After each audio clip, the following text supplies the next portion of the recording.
Good afternoon. First of all, I would like to say thank you for being here today. We want to give an update on one of the recent shootings that we had here in the city of Elizabeth City. First of all, my name is Eddie Graham. I'm the Chief of Police, and alongside of me is my Deputy Chief of Police. Her name is Amy Snyder-Wells. So on May the 25th, approximately 4:14 p.m., officers with the Elizabeth City Police Department responded to a call of a disturbance at Emerald Lake Circle Apartments. Officer arrived and discovered a juvenile with gunshot wound.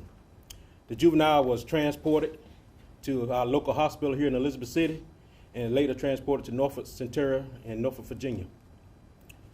Upon the investigation, which is still ongoing, we have arrested a juvenile male in reference to this case.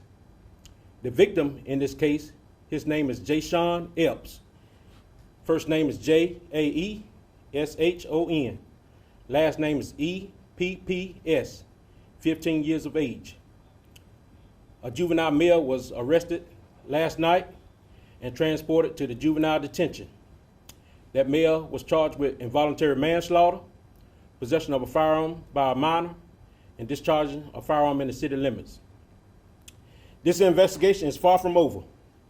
While an arrest has been made, the work continues, and the Elizabeth City Police Department remains committed to pursuing every lead and following every piece of information until all facts have been uncovered. The tragic events surrounding this case has forever changed the lives of two families and have deeply affected our community. The impact has been especially profound on our youth. We are struggling to understand the process with this loss. We recognize the pain, the grief, and uncertainty that many are experiencing, and we remain dedicated to seeking justice while supporting the healing process for everyone. The Elizabeth City Police Department will continue to keep both families in prayer, our young people, and the entire community. We ask the community to remain patient, continue to share any information that may assist investigators, and join us in working together for a safer future.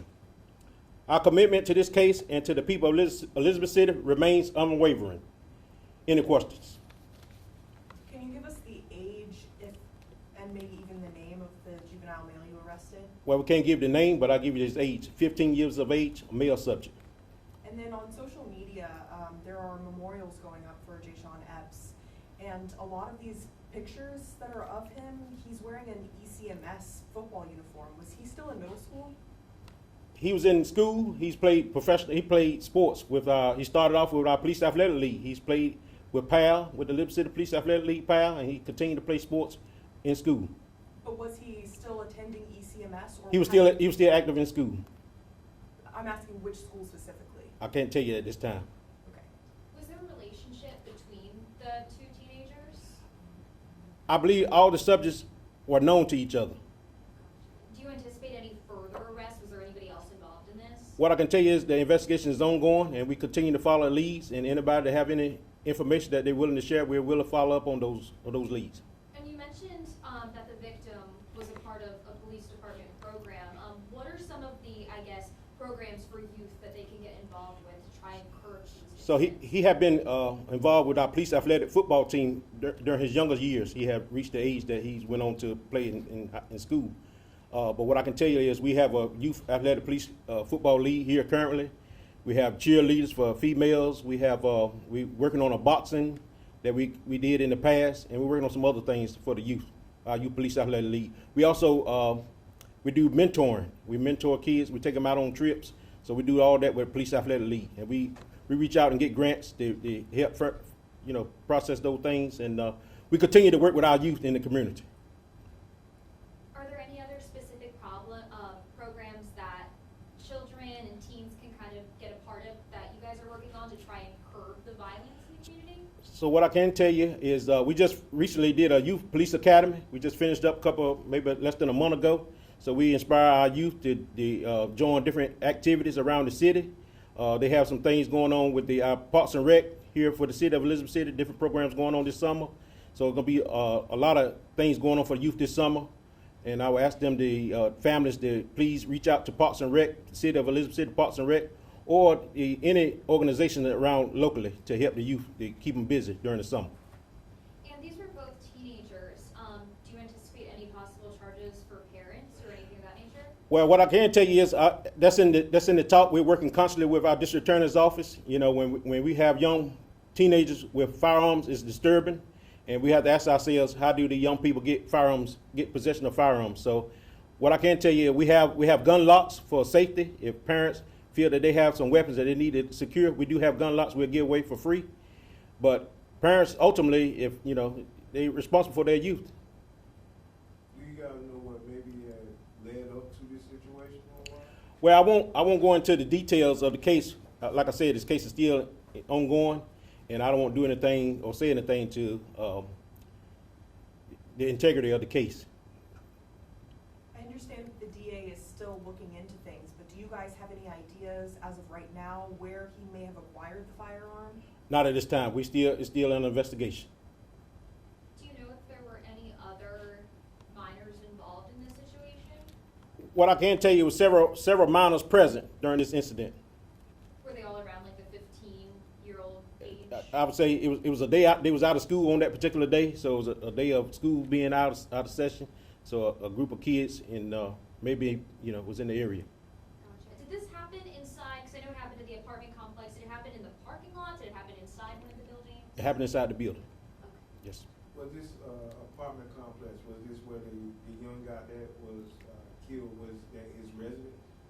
No, sir. Any other questions? Have you been in contact, I guess, with both families?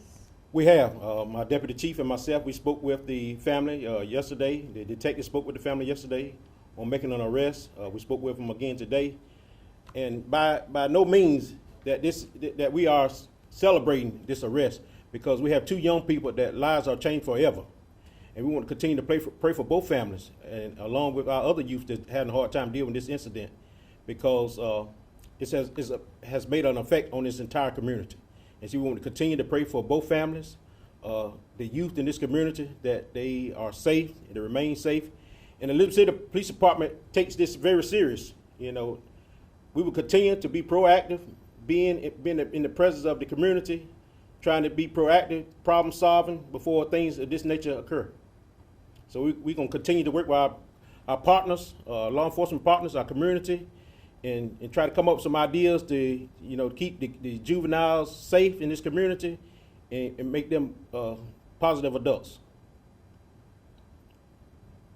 Any other questions? Is there anything that you would say to the community to maybe put their mind at ease during this tragic time? What I can tell you is what I mentioned before. We will continue to pray for this community. We will continue to be proactive. We will continue to be out, making a positive impact on our youth. And I just ask the community to know that this is not just a Elizabeth City Police problem. This is a community problem. So we're working this together. It takes the entire community to solve situations and problems that we have in this community. And I'm not asking the community to put their lives in danger, but we want to work together with our community. If you see something that's not right, please let us know so we can look into it and do some follow-ups. So maybe we can prevent things such as this happening. Is the firearm that was involved in this in your police custody? I won't answer that question at this time. It's still under investigation. Any other questions? Thank you again, and I would just say again, continue to pray for our youth in this community. Continue to pray for the city of Elizabeth City, because this family has just buried their loved one, and they're gonna have some difficult days ahead. And we want them to know that we are with them and we are praying with them. And the young man that we put in secure custody, we're going to continue to pray for his family as well, because, this is not the end. This case isn't over just because we made an arrest. So we can continue to pray for both families. Thank you.